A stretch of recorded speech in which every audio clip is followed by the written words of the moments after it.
I've been seeing a lot of commentary about the Beyonce Cowboy Carter tour and the golden calf. So I wanted to address that. The golden calf is actually a symbol of divine feminine power and earthly abundance. I've been seeing a lot of Christians coming against it because you know that Bible is a book of lies, myths, and fables, and their pastors do not educate them properly. So everybody thinks that it's demonic, but it's like, oh, God told me I needed to leave the concert when I saw that calf come out, but God didn't tell your ass not to buy them tickets in the first place. Yeah, all right, let's get into it. Before it was vilified, the calf, the golden or sacred calf, was a symbol of fertility, of nourishment, and divine embodiment. So in many goddess traditions, cattle and cows are associated with motherhood and milk or nurturing life, earth-based abundance and wealth, solar power because of the gold symbolizing the sun, illumination, and divine life force. In Kemetic mythology, Hathor, who is a mother goddess, is depicted as a cow or adorned with cow horns, which symbolizes nourishment, joy, and divine femininity. And in the Minoan civilization of Crete, they worship the bull and the cow as sacred. In Hinduism, the cow is still sacred. It's a vessel of abundance and maternal care, with golden hues often linked to Lakshmi, which is a goddess of wealth. So the calf or young cow represents innocent power, divine potential coming into form. It's been inverted through patriarchal revisionism, and the biblical interpretation has created a fall of the golden calf. In the book of Exodus, we know the story. The golden calf is framed as a false idol, and it was created while Moses was away receiving the commandments.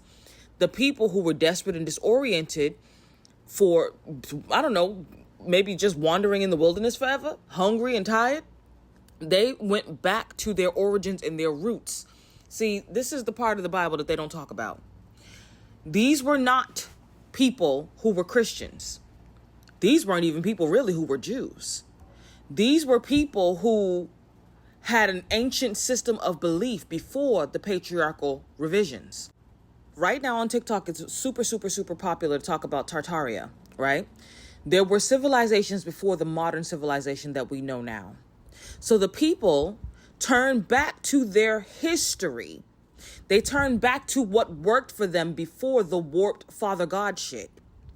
And they created the calf. They returned to the ancient worship of a visible and embodied deity.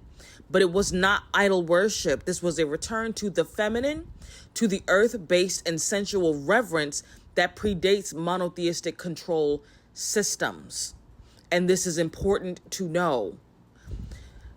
The patriarchal god's rage represents the rejection of sensual embodied spirituality, the vilification of joyful celebration, music, and dance, which is always present in a calf celebration or ceremony. Also, the suppression of feminine-centric worship in favor of abstract, disembodied masculinity. So the destruction of the golden calf is the destruction of goddess worship. The golden calf is a reclaimed goddess symbol. So for those of us who are awakened in our divine femininity, the golden calf represents reclamation of our sensual power. It also represents integration of abundance and holiness in the feminine form, breaking free from imposed shame around body-based celebratory worship and the abject refusal to demonize joy, prosperity, or embodied sensuality. This now becomes a sigil of rebellion against systems that demand spiritual obedience at the cost of personal ecstasy. So the golden calf represents the forbidden goddesses. The gold is a divine solar frequency, abundance and enlightenment, and the calf is youthful feminine power and earth-based fertility.